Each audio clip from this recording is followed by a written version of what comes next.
ठीक है।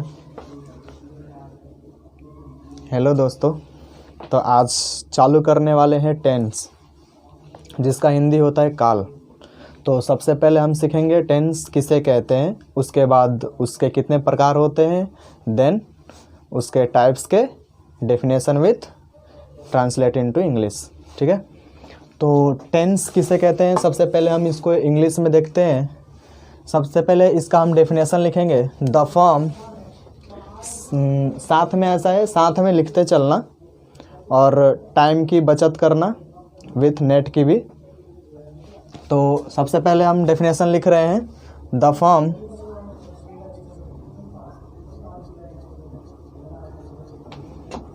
चेंजिंग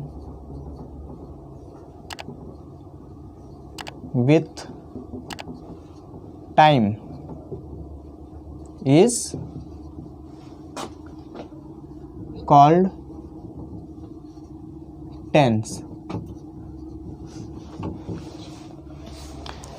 इसका हिंदी होगा, समय के साथ बदलते हुए रूप को टेंस कहते हैं। लिख देता हूँ, नोट भी कर लेना। समय के साथ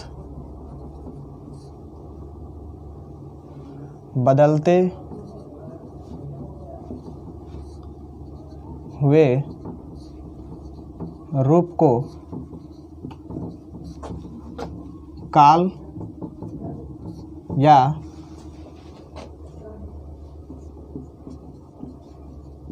टेंस कहते हैं। ठीक है, इतना नोट करो। उसके बाद हम इसके क्या जानेंगे, प्रकार, कितने प्रकार के होते हैं और कौन कौन से होते हैं। हिंदी इंग्लिश दोनों हम सीखते चलेंगे। ठीक, तो सबसे पहले इसका हम लिख रहे हैं, how many types of tense. How many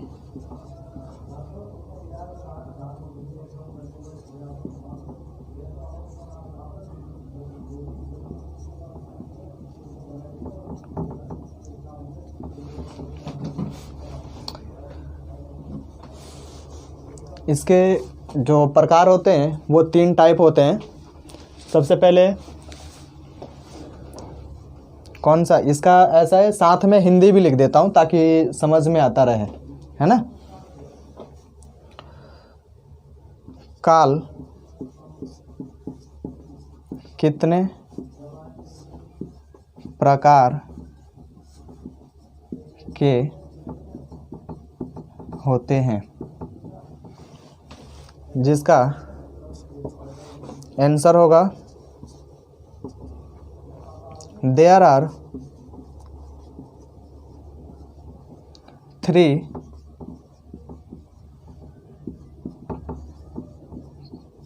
types of tense. ये कितने प्रकार के होते हैं, 3 प्रकार के। हिंदी इसका होगा, काल 3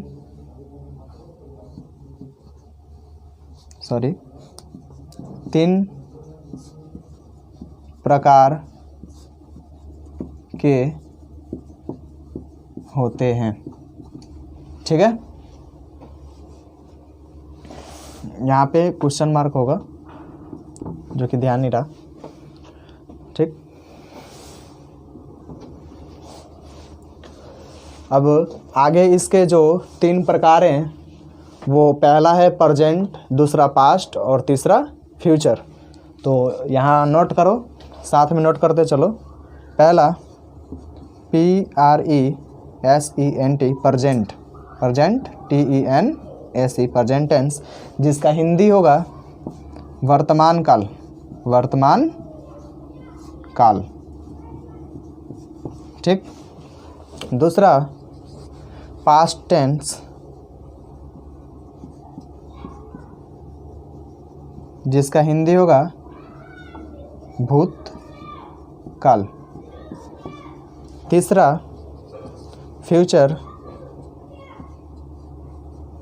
टेंस, जिसका हिंदी होगा भविष्य, भविष्य काल। 3 टाइप तो हम समझ लिए कि इसके 3 टाइप होते हैं। ये होते क्या हैं? वर्तमान काल वो होता है जो चल रहा हो, भूतकाल जो बीत चुका हो, और भविष्य काल जो आने वाला हो। ये शॉर्टकट में इसका डेफिनेशन है, तो नोट करो इतना, फिर आगे देखते हैं। हमारा प्रेजेंट था, प्रेजेंट जिसके 4 प्रकार होंगे, उसके भी प्रेजेंट इंडेफिनिट, प्रेजेंट इम्परफेक्ट या उसको कंटिन्यूअस भी बोलते हैं, तीसरा प्रेजेंट परफेक्ट, और चौथा प्रेजेंट परफेक्ट कंटिन्यूअस टेंस। तो लिखता हूँ, नोट करते चलना। फर्स्ट प्रेजेंट के जो 4 होंगे, PRESENT,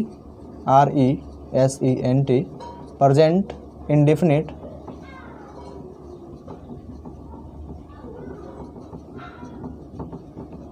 इंडेफिनिट टेंस, ये हो गया। दूसरा present continuous,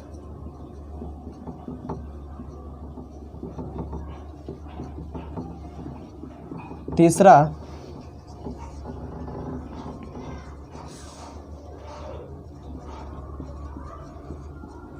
perfect,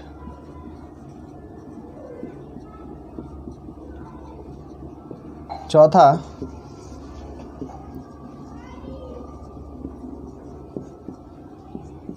perfect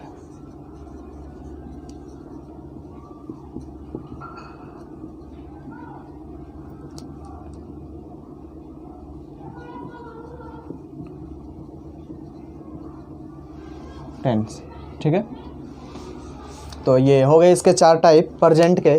same ऐसे ही, मतलब सारे नहीं लिखूंगा, सेम ऐसे ही प्रेजेंट, पास्ट और फ्यूचर के होंगे, जो कि जैसे प्रेजेंट है वैसे ही पास्ट होंगे, प्रेजेंट जैसे इंडेफिनिट है वैसे ही same past indefinite tense, past continuous tense, past perfect tense और past perfect continuous.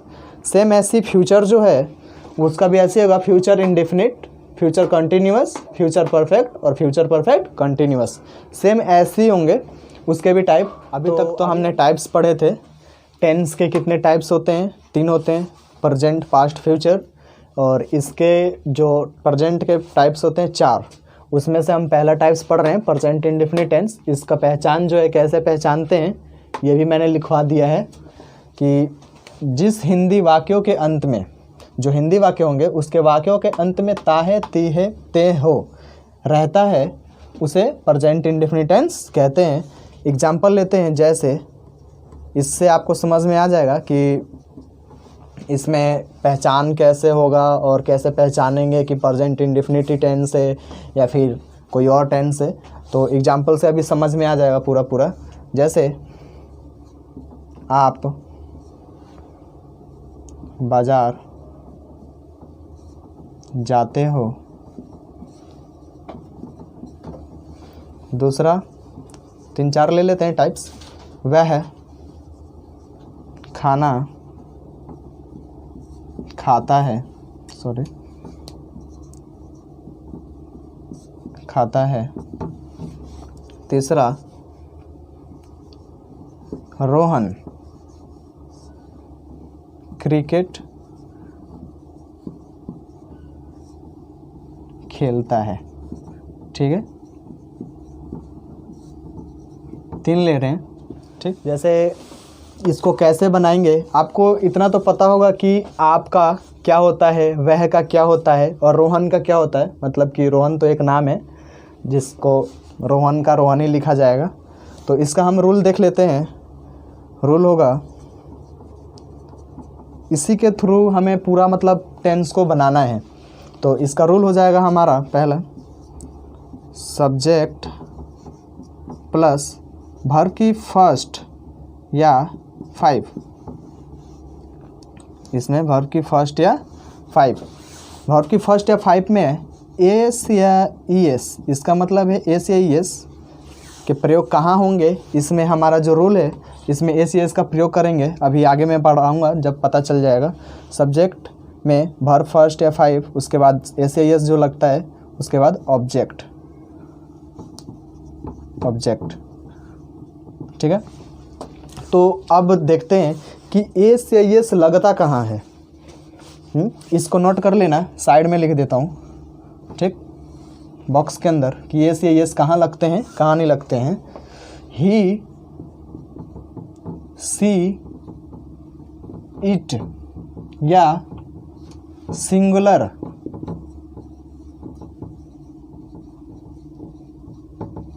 Noun, singular noun ही लो, सिंगुलर नाउन रहे तो एस या ईएस लगाते हैं,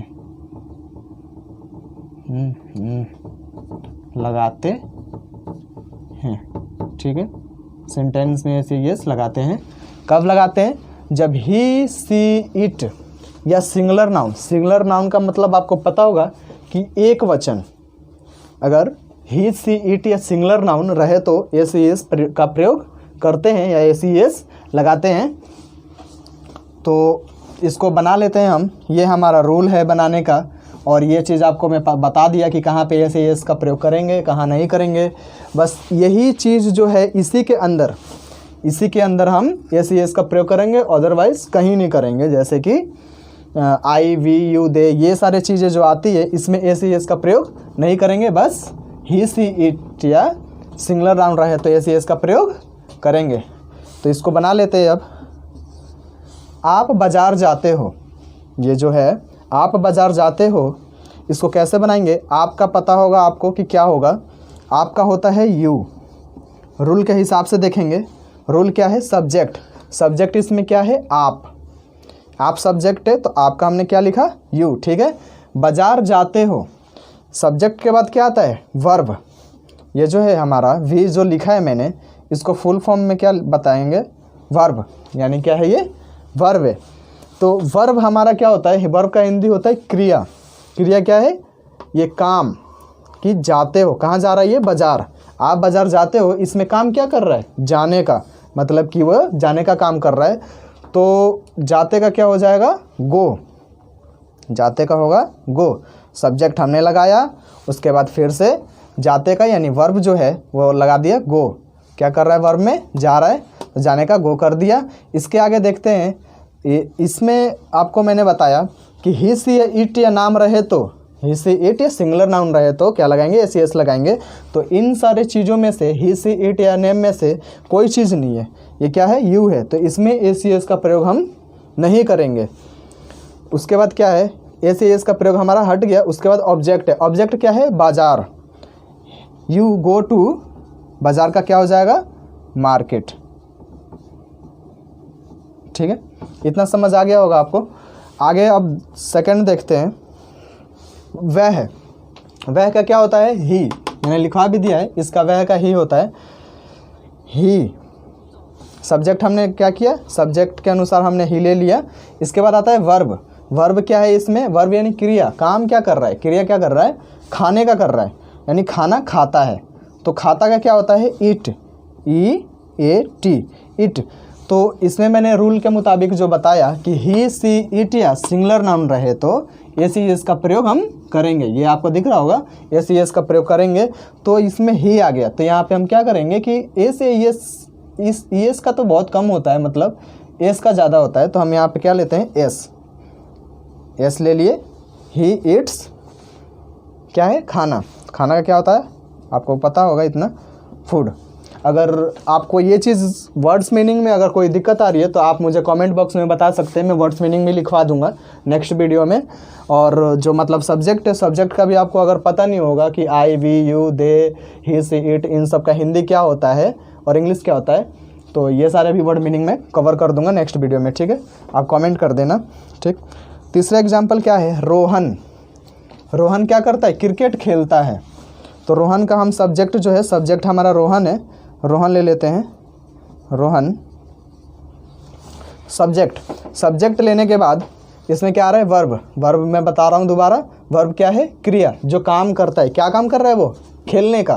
तो सब्जेक्ट के बाद वर्ब, खेलने का काम कर रहा है, तो क्या लिखेंगे? प्ले। खेलना का होता है प्ले। अब इस प्ले में एस लगेगा या नहीं लगेगा, ये हमारा कहाँ से डिसाइड होगा? यहाँ से। रूल्स ये भी है, इसको भी एक तरीके से रूल में मैंने जोड़ दिया है, कोई बात नहीं। ही सी इट या सिंगुलर नाउन रहे तो सिंगुलर नाउन का मतलब क्या है, एक वचन, एक वचन यानी कि एक वचन एक नाम, एक नाम रहे तो क्या करेंगे, एस ई एस का प्रयोग करेंगे। तो यहाँ पे रोहन एक नाम है तो क्या करेंगे, एस ई एस का प्रयोग करेंगे। तो यहाँ पे हम क्या जोड़ देते हैं, एस, प्लेस। रोहन प्लेस क्या है, क्या खेल रहा है ये, ऑब्जेक्ट क्या है हमारा, क्रिकेट, CRICKET।